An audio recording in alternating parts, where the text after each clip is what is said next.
Hello guys, welcome again to my channel that is Mechanoreceptor. So today we are going to discuss about a new topic that is called zeroth law of thermodynamics.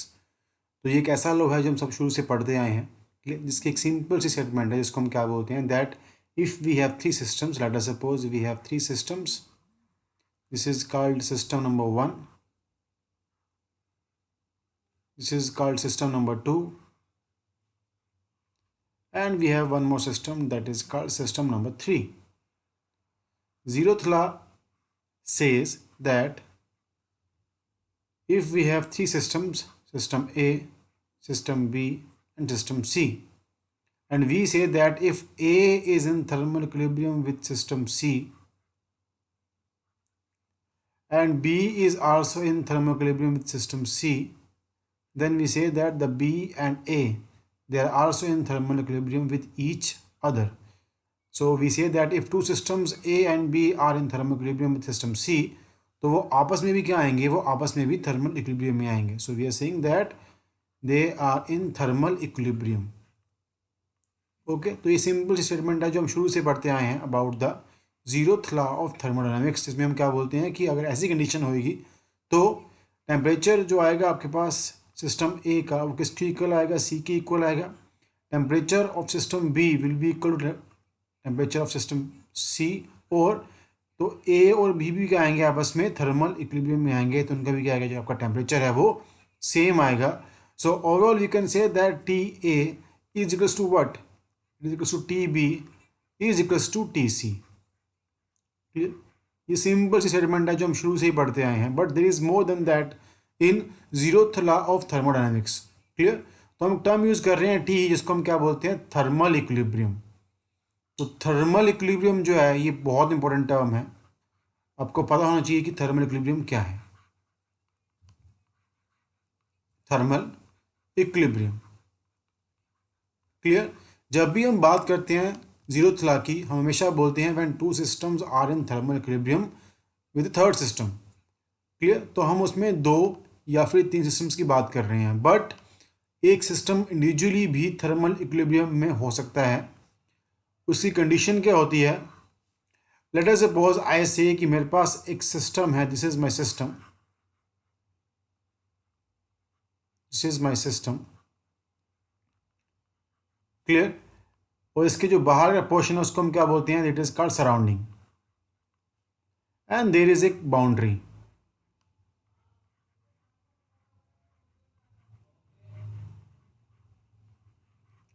जो system और surrounding को क्या कर रही है, आपस में separate कर रही है. तो अगर मुझे कंडीशन बतानी है कि ये सिस्टम कब थर्मल इक्विलिब्रियम में रहेगा, तो उसकी कंडीशन क्या होती है, लेट अस सपोज अगर ये मेरी जो बाउंड्री है, क्लियर, ये कैसी है, it is an adiabatic layer. अगर ये एडियाबैटिक है, क्लियर, इट मीन्स अंदर की जो एनर्जी है, हीट एनर्जी है, वो बाहर एक्सचेंज नहीं हो रही है with the surrounding. And I से कि सिस्टम के अंदर का जो मास है वो भी बाहर सराउंडिंग से एक्सचेंज नहीं हो पा रहा है. It means if I say that it is also an isolated system. तो आइसोलेटेड सिस्टम की कंडीशन ही होती है कि that both neither mass nor energy can be exchange between the system and the surrounding. तो ये क्या है, it will just behave like an isolated system. तो इस कंडीशन में इस सिस्टम की जो मैक्रोस्कोपिक प्रॉपर्टीज़ हैं, clear, I am talking about what? I am talking about the macroscopic properties. Macroscopic properties जो कि क्या होती हैं, जो होती हैं mainly temperature, pressure and volume mainly. तो अगर ये प्रॉपर्टी सिस्टम की क्या रहे, कांस्टेंट रहे, ये चेंज ना हो over the period of time, तो हम क्या बोलेंगे कि जो सिस्टम है, क्लियर, वो किस में है, it is in thermal equilibrium. Okay, तो इट मीन्स एक सिस्टम इंडिविजुअली भी थर्मल इक्विलिब्रियम में हो सकता है, बट कंडीशन क्या है, उसकी जो प्रॉपर्टीज़ हैं, जो उसकी मैक्रोस्कोपिक प्रॉपर्टीज़ हैं, वो over the period of time change ना हो. उसकी जो बेस्ट एग्जांपल है वो क्या है, आइसोलेटेड सिस्टम, जिसके अंदर का मास ना ही एनर्जी बाहर एक्सचेंज होगी between the system and the surrounding. तो उसको हम क्या बोलते हैं कि इसकी जो प्रॉपर्टीज़ हैं they remain constant, clear, over period of time. So we can say that it is a best example of thermal equilibrium. Clear? Now one more example of it. Let us suppose मेरे पास एक system है which looks like this. Clear? और उसको मैंने centre से एक boundary से क्या कर रखा है, सेपरेट कर रखा है.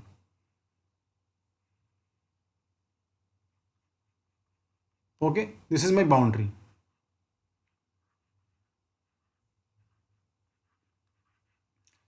So I have two systems. Let us suppose this is my system number A. This is system number B. Clear? Temperature is T1, pressure is P1 and volume is V1. Similarly, यहाँ पे temperature is T2, pressure is P2 and volume is V2. So these are two separate systems A and B, जिसको मैंने separate किया एक boundary से, and I am saying that this boundary is what? This is a adiabatic boundary. This is a adiabatic boundary. It means system में और surrounding की में जो आपका एक्सचेंज ऑफ हीट है वो क्या है, जीरो है. Clear? And I am saying कि जो सिस्टम का इनके जो बाहर का ये वाला पोर्शन है, ये वाला, ये सारा क्या है, ये आइसोलेटेड है, एडियाबैटिक है. इट मीन्स यहाँ से भी दोनों ही सिस्टम्स जो हैं वो बाहर सराउंडिंग को जो हीट है, जो एनर्जी है, वो एक्सचेंज नहीं कर पा रहे हैं. क्लियर? तो ये सारे का सारा जो है वो क्या है, इसकी इंसुलेशन हो रखी है. इट मीन्स अंदर की जो हीट है वो बाहर नहीं आ रही है.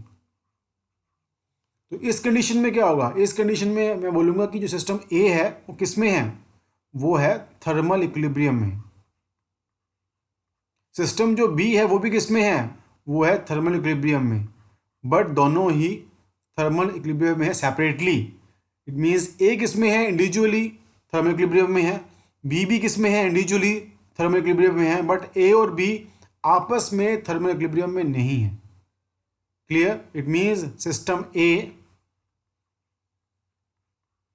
और बी जो यहाँ पे है आपके पास, वो थर्मल इक्विलिब्रियम में नहीं है.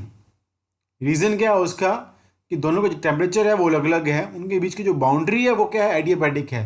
तो वो दोनों आपस में हीट एनर्जी को एक्सचेंज नहीं कर पा रहे हैं. बट क्योंकि वो सराउंडिंग को भी अपनी एनर्जी एक्सचेंज नहीं कर पा रहे हैं, तो उनके अंदर की जो प्रॉपर्टीज़ हैं, टेम्परेचर, प्रेशर, वॉल्यूम, वो क्या रहेगा, वो कॉन्स्टेंट रहेंगी, वो चेंज नहीं होंगी. तो मैं क्या बोल रहा हूँ कि दो सिस्टम जो है वो individually they are in thermal equilibrium, but आपस में वो थर्मल इक्विलिब्रियम में क्या है, नहीं. Clear? Now if I draw the same system, let us suppose मैं एक सेम सिस्टम यहाँ पे ड्रॉ करता हूँ, वही डायग्राम मैं दोबारा से ड्रॉ कर रहा हूँ, but with new condition. Now in this case let us से आई एम सेइंग कि उसके बीच में क्या एक बाउंड्री है. Clear? But I am saying कि जो मैं बाउंड्री यहाँ पे यूज़ कर रहा हूँ वो कैसी है, that boundary basically is what, that boundary is a diathermic cover. It is now diathermic. Clear? तो डायथर्मिक क्या होता है, जब आपकी वॉल के थ्रू हीट एक्सचेंज हो सके तो उसको हम क्या बोलते हैं, डायथर्मिक कवर. इट मीन्स इसमें जो एक्सचेंज ऑफ हीट है वो जीरो के इक्वल नहीं आएगा, because there is exchange of heat possible. दो सिस्टम्स हैं यहाँ पे भी, ए है और बी है. इसकी जो प्रॉपर्टीज़ है वो क्या है, टेम्परेचर T1, प्रेशर P1 और volume V1. Similarly temperature T2, pressure P2 और volume V2. And I am saying कि जो इसकी बाहर की वॉल्स हैं, क्लियर, जो ये वाली आपकी वॉल्स हैं, वो सराउंडिंग से हीट एक्सचेंज नहीं कर पा रही हैं. इट मीन्स उनकी क्या हमने क्या कर रखी है, इंसुलेशन कर रखी है. ये जो बाहर वाला कवर है वो कैसा कवर है, वो एडियाबैटिक कवर ही है. तो वहाँ से जो हीट है वो एक्सचेंज पॉसिबल नहीं है. क्लियर? तो यहाँ पे हमने क्या कर रखी है, इसकी इंसुलेशन कर रखी है. बट जो दोनों के बीच की कवर है वो क्या है, डायथर्मिक है. तो ए और बी के बीच में क्या होगा, उनमें आपस में जो हीट एनर्जी है वो एक्सचेंज होगी. And over a period of time हम क्या ऑब्जर्व करेंगे कि ए सिस्टम ए जो रहेगा एंड सिस्टम बी जो रहेंगे, clear, they will be in what, they will be in thermal equilibrium. उसका रीज़न क्या है? क्योंकि दोनों के बीच की जो कवर है वो कैसी है? डायथर्मिक कवर है. हीट एक्सचेंज होगा and after certain period of time temperature of system TA will become is equals to temperature of system B. तो जब ये पॉसिबल हो जाएगा उस कंडीशन में we will say that both systems are in thermal equilibrium. Clear? तो अगर आपसे कोई पूछता है कि क्या कोई सिस्टम इंडिविजुअली थर्मल इक्विलिब्रियम में पॉसिबल है, so we can say yes, a system can be in thermal equilibrium individually also. Condition क्या है? अगर उसकी जो मैक्रोस्कोपिक प्रॉपर्टीज हैं, टेम्परेचर, प्रेशर, वॉल्यूम, क्लियर, वो कांस्टेंट रहें, चेंज ना हो, then we can say that that system is in thermal equilibrium. Clear? तो हमने यहाँ पे स्टडी करा about the zeroth law of thermodynamics. I hope this law is very clear to you, क्योंकि हम स्टार्टिंग से ये पढ़ते आए हैं but we don't know the significance of thermal equilibrium, what exactly it is. Okay, so that is all from today from my side. If you like the video, please share the video with your friends, comment on the video, and please subscribe my channel that is called Mechanoreceptor. Thank you very much.